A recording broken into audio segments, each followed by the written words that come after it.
بسم اللہ الرحمن الرحیم الحمد للہ رب العالمین والصلاة والسلام علی اشرف الانبیاء والمرسلین اشہد ان لا الہ الا اللہ وحدہ لا شریک لہ واشہد ان محمدا عبدہ ورسولہ صلی اللہ علیہ وسلم۔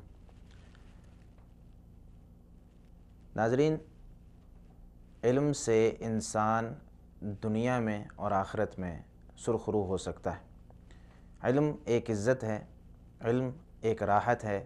علم کے ذریعے انسان صحیح اور غلط کا فرق جانتا ہے۔ علم کے ذریعے ہی انسان اپنی مشکلات ختم کر سکتا ہے۔ علم کے ذریعے ہی ہماری دنیا میں عزتیں اور آخرت میں مقام ہے۔ علم ہی ایسی چیز ہے جس کے ذریعے اللہ رب العالمین نے ہمیں فرشتوں پر فوقیت دی ہے۔ علم کسی بھی چیز کے بارے میں مکمل طور پر معلومات رکھنا، اسے علم کہا جاتا ہے۔ یعنی اگر میں کسی کے بارے میں کہوں کہ مجھے فلاں چیز کا علم ہے اور مجھے اس میں شک ہو تو اس کو علم نہیں کہتے۔ اگر مجھے پکا یقین ہے کہ فلاں چیز وہ اسی طرح ہے تو اسے علم کہا جاتا ہے۔ ایسا علم ہمارے معاشرے میں بہت کم ہے۔ سب سے پہلے تو اللہ رب العالمین نے ہمیں شرعی علم دیا۔ شرعی علم کا مطلب کہ اللہ رب العالمین نے دنیا میں علم نازل کیا، علم اتارا اور دنیا میں رہنے کا طریقہ سلیقہ بتایا۔ علم ہر اس چیز کا نام ہے جو ہمیں دنیا اور آخرت میں کامیابی کی طرف لے کر جاتا ہے۔ اللہ رب العالمین نے جب علم کو اتارا تو کوئی ایسا مسئلہ نہیں تھا، کوئی ایسی چیز نہیں تھی جس کو اللہ رب العالمین نے وضاحت سے بیان نہ کیا ہو۔ مثال کے طور پر ہماری شادی بیاہ، ہمارا سونا جاگنا، ہمارا بازار جانا، ہمارا خرید و فروخت کرنا، ہمارا کسی بھی رشتہ دار کے ساتھ سلوک، ہماری وراثتیں، ہمارے معاشرے کے اندر چھوٹے بڑے کے آداب، ہر چیز اسلام نے بتائی۔ آج کوئی بھی شخص یہ نہیں کہہ سکتا کہ اسلام نے میرے اس مسئلے کو آج تک حل نہیں کیا۔ جتنے بھی مسائل ہیں اس کو اسلام نے حل کیا ہے اور اس کی تفصیلی ڈیٹیل ہمارے سامنے موجود ہے۔ اللہ رب العالمین کی اپنی صفت بھی علیم ہے، یعنی اللہ رب العالمین جاننے والا ہے۔ ہر چیز کو شروع سے لے کر آخر تک، چیز کے ہونے سے پہلے، چیز نے بعد میں کیا بننا ہے، سب کچھ اللہ رب العالمین جانتے ہیں۔ اور اللہ رب العالمین نے تھوڑا سا علم اس انسان کو بھی عطا کیا۔ اس تھوڑے سے علم سے اللہ رب العالمین اس کو سوچنے کی صلاحیت دیتے ہیں۔ اس انسان کو سیدھے رستے کے بارے میں رہنمائی ملتی۔ اللہ رب العالمین نے سورۃ البقرہ آیت 33 میں یہ بات ذکر فرمائی ہے کہ جب آدم علیہ السلام کو اللہ رب العالمین نے پیدا کیا تو اس میں اللہ رب العالمین نے وہاں پر فرشتوں کے ساتھ ان کا ایک مقابلہ رکھا۔ جب فرشتوں نے اعتراض کیا تھا، اے اللہ رب العالمین، یہ انسان کیوں بنا رہے ہیں ایک مٹی کا؟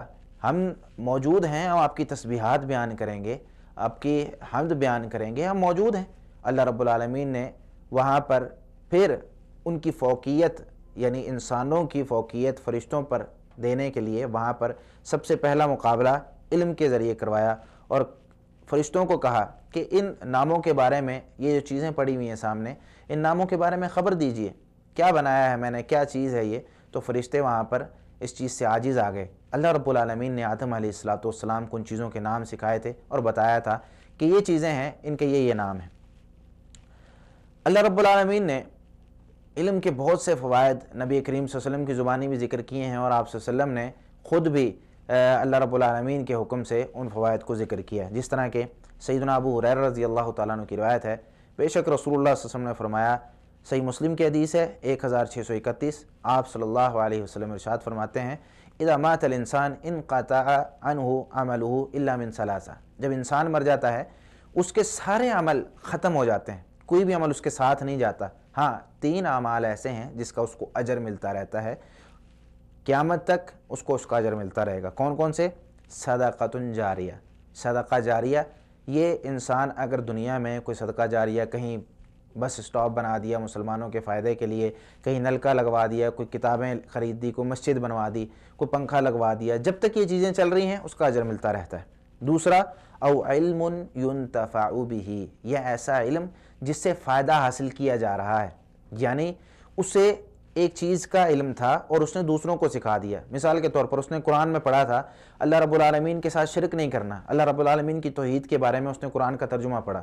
سورہ اخلاص میں اللہ رب العالمین فرماتے ہیں، بسم اللہ الرحمن الرحیم، قل هو اللہ احد، کہہ دیجئے وہ اللہ ایک ہے، اللہ الصمد، اللہ بے نیاز ہے۔ اس نے یہ پڑھا تھا، اس نے کسی انسان کو یہ سکھا دیا، اور وہ انسان کہتا ہے کہ اللہ رب العالمین ایک ہے، اللہ رب العالمین بے نیاز ہے، الی آخری ہی ساری صورت کا ترجمہ کرتا ہے۔ اب یہ بندہ جب تک اس چیز پر عمل کرتا ہے اس کو اجر مل رہا ہے، اس پہلے بندے کو۔ اگر یہ آگے کسی کو سکھا دیتا ہے تو اس پہلے بندے کو بھی اجر ملتا ہے، اس کو بھی ملتا ہے، اور اگر اس کے 50 شاگرد ہوتے ہیں اس پہلے بندے کو 50 لوگوں کا اجر ملتا ہے۔ اگر اس کے 100 شاگرد ہوتے ہیں اور ان 100 کے آگے ہزاروں شاگرد ہوتے ہیں تو اس شخص کو ہزاروں کی تعداد میں ثواب ملتا ہے۔ یعنی جس قدر بڑھتا چلا جاتا ہے یہ علم، اس قدر اس کو فائدہ حاصل ہوتا رہتا ہے۔ تو علم سکھانا یہ ایک بہت بڑے درجے کا عمل ہے۔ اسی طرح سیدنا عبداللہ بن عمر بن عاص رضی اللہ تعالیٰ عنہ فرماتے ہیں، رسول اللہ صلی اللہ علیہ وسلم نے فرمایا، ان اللہ لا يقبض العلم انتزاعا ينتزعه من العباد۔ اللہ رب العالمین دنیا سے جب علم کو اٹھائے گا تو ایسے نہیں اٹھائے گا کہ بندوں سے یکدم علم کھینچ لے، اور بندہ مثال کے طور پر صبح اگر پڑھا لکھا ہے تو شام کو بندہ کہے کہ یار صبح میں نے پڑھا تھا اور اب مجھے کچھ یاد نہیں ہے، پتہ نہیں میں کون ہوں، کہاں سے آیا ہوں۔ اس طرح نہیں ہوگا، اس طرح ہوگا کہ اللہ رب العالمین یقبض العلم بقبض العلماء، اللہ رب العالمین علماء کو فوت کرنا شروع کر دے گا، آہستہ آہستہ علماء ختم ہو جائیں گے، علم ختم ہو جائے گا۔ اور پھر کیا ہوگا؟ حتی اذا لم یبق عالما، جب کوئی عالم نہیں بچے گا، اتخذ الناس رؤوسا جہالا، پھر لوگ جاہل لوگوں کو اپنا سردار بنائیں گے، ان کو اپنا عالم بنائیں گے۔ پھر کیا کریں گے؟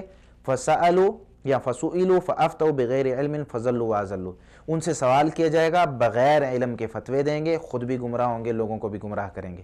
آج اس حدیث کی 90% تطبیق ہوتی ہے۔ اگر آپ اپنے معاشرے میں دیکھیں، جاہل لوگ وہ جاہل لوگوں سے علم سیکھتے ہیں، وہ نہیں دیکھتے کہ یہ جو عالم ہے اس سے ہم علم سیکھ رہے ہیں یہ واقعی عالم ہے کہ نہیں، اس کے پاس جو ڈگریاں ہیں وہ اصلی ہیں کہ نہیں، اس کے پاس جو علم ہے یہ ہمیں قرآن و حدیث کا علم دیتا ہے کہ نہیں۔ بس عالم نے جو بات کہہ دی اس کو ہم مان لیتے ہیں، پھر کیا ہوتا ہے؟ ہمارے معاشرے میں تباہیاں اور بربادیاں شروع ہو جاتی ہیں۔ اس علم کے نہ ہونے کی وجہ سے ہمارا معاشرہ وہ تباہی کی طرف جا رہا ہے، اچھائی کی طرف نہیں جا رہا۔ ہمیں اس چیز کا علم نہیں ہے کہ ہم ہمارے معاشرے کو کس طرح چلائیں، ہمیں اس چیز کا علم نہیں ہے کہ ہمارا معاشرہ وہ کس طریقے سے ہمیں جو ہے وہ رکھنا چاہتا ہے۔ ایک حدیث میں آپ صلی اللہ علیہ وسلم نے یہ ارشاد فرمایا، مالک بن حویرث رضی اللہ تعالیٰ عنہ ارشاد فرماتے ہیں، اتینا النبی صلی اللہ علیہ وسلم، ہم نبی کریم صلی اللہ علیہ وسلم کے پاس آئی۔ حدیث بھی صحیح مسلم میں 674 نمبر روایت ہے، جس میں مالک بن حویرث رضی اللہ تعالیٰ عنہ اپنے ایک جماعت کے ساتھ، ایک گروپ کے ساتھ نبی کریم صلی اللہ علیہ وسلم کے پاس آتے ہیں اور آ کر علم سیکھتے ہیں۔ 20 راتیں آپ صلی اللہ علیہ وسلم کے پاس قیام کرتے ہیں اور پھر آپ صلی اللہ علیہ وسلم ان کو واپس اپنے گھر بھیج دیتے ہیں۔ یہ حدیث اور اس طرح کی بے شمار احادیث وہ اس چیز پر دلالت کرتے ہیں کہ علم سیکھنے کے لیے صحابہ کرام گھروں سے نکلتے تھے، علم سیکھنے کے لیے صحابہ کرام تگ و دو کرتے تھے۔ لیکن آج ہمارے پاس علم سیکھنے کے لیے وقت نہیں۔ ہاں علم سیکھتے ہیں ہم لوگ انگلش پڑھتے ہیں، سیکھتے ہیں، ہم لوگ بیالوجی پڑھتے ہیں، سیکھتے ہیں، ہم لوگ فزکس پڑھتے ہیں، سیکھتے ہیں، ہم لوگ اس کے علاوہ میتھ ہے اور دوسرے مضامین سائنس وغیرہ ہم سب کچھ پڑھ رہے ہیں، لیکن پھر بھی جہالت ہے۔ کیوں؟ ہم نے ایک علم کو چھوڑ دیا اور وہ ہے علم شرعی۔ قرآن نہیں پڑھتے، اپنے بچے کو قرآن نہیں پڑھاتے۔ آج مسجد سے صبح پکار آ رہی ہوتی ہے، مسجد والے اعلان کر رہے ہوتے ہیں اپنے بچوں کو مسجد میں بھیجیں، ہم آپ کے بچے کو سپارہ پڑھائیں گے اور فری پڑھائیں گے، پیسہ نہیں لیں گے۔ وہ کہتے ہیں ہمارے پاس وقت نہیں ہے۔ صبح بچہ اسکول جائے گا، 7 بجے اسکول جائے گا، 12 بجے یا 2 بجے اسکول سے آئے گا، اور کتنی کتابیں ساتھ لے کر جاتا ہے؟ 8 سے 10 کتابیں کم از کم ایک بچے کی آج کل ہوتی ہیں، یہ کتابیں اسکول لے کر جاتا ہے۔ اس کے بعد 2 بجے واپس آتا ہے تو 4 بجے سے 7 بجے تک یا 8 بجے تک پھر ٹیوشن کا ٹائم ہو جاتا ہے۔ قرآن پڑھانے کے لیے ہمارے پاس بچے کو ٹائم نہیں، حدیث پڑھانے کے لیے ہمارے پاس بچے کو ٹائم نہیں۔ اگر یہ چیزیں ہم پڑھا دیں، اگر خدا نہ خواستہ ہمارے بچے نے پڑھ لی تو اس کا نتیجہ کیا نکلے گا؟ اگر شرعی علم ہمارا بچہ حاصل کر لیتا ہے تو وہ تو ماں باپ کی عزت کرنے لگ جائے گا۔ قرآن کریم میں لکھا ہوا ہے کہ والدین دونوں یا دونوں میں سے کوئی ایک بوڑھا ہو جائے تو کبھی اس کو اف تک نہیں کہنا۔ یہ اف کا جو کلمہ ہے یہ بھی نہیں ادا کرنا، گالیاں دینا، مارنا، اور جس طرح آج کل ہمارے معاشرے میں ہو رہا ہے یہ تو بہت دور کی بات ہے۔ اگر ہم نے اپنے بچے کو یہ علم شرعی سکھا دیا، بچہ تو بھائی ہماری اطاعت کرنے لگ جائے گا۔ تو والدین بچوں کو علم نہیں سکھاتے، یہی وجہ ہے؟ یہ وجہ نہیں ہے۔ وجہ یہ ہے کہ والدین خود اللہ رب العالمین بہت علم کے ذریعے اللہ رب العالمین نے علم کا حکم بھی دیا، فضیلتوں کے بارے میں اگر باتیں کریں کتنی ساری حدیثیں ہیں، لیکن ہم یہ دیکھیں کہ ہم اس پر عمل کتنا کرتے ہیں۔ آج ہمارے بچے کو غسل کا طریقہ نہیں پتہ، اور ہم نے خود آج تک بچے سے نہیں پوچھا بھائی بیٹا تمہیں غسل کا طریقہ آتا ہے، تم غسل کس طریقے سے کرتے ہو؟ اگر وہ کسی عالم کے پاس بیٹھنا شروع کر دے یا مسجد میں جانا شروع کر دے تو ہم اس کو بے دین کہنے لگ جاتے ہیں، یا اس کو کہتے ہیں یہ مولوی بن گیا، اس کا ایک ٹرینڈ ہی چینج ہو گیا۔ بھائی اللہ رب العالمین نے دنیا میں اسلام کو نازل کیا تھا دنیا میں رہنے کا طریقہ بتانے کے لیے، اس لیے اسلام کو نازل نہیں کیا تھا کہ دو تقسیمیں کر دی جائیں، یہ دینی علم ہے اور یہ دنیاوی علم ہے، یہ مولوی بنے گا، یہ انجینئر یا ڈاکٹر بنے گا، یہ دینی مسئلہ بتائے گا، اور یہ بچہ جو ہے یہ صرف لوگوں کا علاج کرے گا۔ آج یہ بچہ جو دین اسلام سے دور ہے، دین اسلام کو نہیں سیکھتا، ساری زندگی باپ اس کی تربیت کرتا ہے، باپ اس کو سمجھاتا ہے، پڑھاتا ہے، لکھاتا ہے، اس کے لیے اپنی جان قربان کرتا ہے، لیکن ایک وقت ایسا آتا ہے کہ یہ کھڑا ہو کر باپ کے لیے جنازے میں دعائیں نہیں پڑھ سکتا۔ کیوں؟ اسے دعائیں نہیں آتی، دینی علم سیکھتا نہیں۔ جب دعائیں نہیں آتی تو باپ کے لیے آخری وقت میں بھی اللہ رب العالمین سے یہ نہیں کہہ سکتا اے اللہ میرے باپ کو معاف کر دے۔ کیوں؟ سیکھا نہیں ہے۔ آج باپ کو غسل نہیں دے سکتا، حالانکہ غسل کا طریقہ وہی ہے، لیکن غسل باپ کو نہیں دے سکتا۔ کیوں؟ تربیت نہیں ہے، علم نہیں ہے۔ تو میرے بھائی، علم سے دنیا کے اندر اگر ترقیاں حاصل کرنا چاہتے ہیں، عزتیں حاصل کرنا چاہتے ہیں تو علم سے ملیں گی، اور آخرت میں بھی اگر مقام حاصل کرنا چاہتے ہیں تو علم سے ملے گا۔ آپ کو پتہ ہے وہ حدیث جس میں نبی کریم صلی اللہ علیہ وسلم نے قرآن پڑھنے والے اور پڑھانے والے کو سب سے بہترین قرار دیا، جس میں آپ صلی اللہ علیہ وسلم نے ارشاد فرمایا خیرکم من تعلم القرآن وعلمہ، دنیا بہترین ہے، یہ مسلمان بہترین ہے، یعنی مسلمانوں کو اللہ رب العالمین نے بہترین امت قرار دیا ہے، نبی کریم صلی اللہ علیہ وسلم کی امت کو، اور ساتھ یہ فرمایا کہ تم سب سے بہترین امت ہو جسے لوگوں کے لیے بھیجا گیا ہے۔ تمہاری دو صفات ہیں، تأمرون بالمعروف وتنہون عن المنکر، تم نیکی کا حکم دیتے ہو، برائی سے روکتے ہو، لیکن ان میں سے سب سے زیادہ بہترین کون ہے؟ خیرکم من تعلم القرآن وعلمہ، تم میں سب سے زیادہ بہترین وہ ہے جو قرآن کو خود سیکھتا ہے اور دوسروں کو سکھاتا ہے۔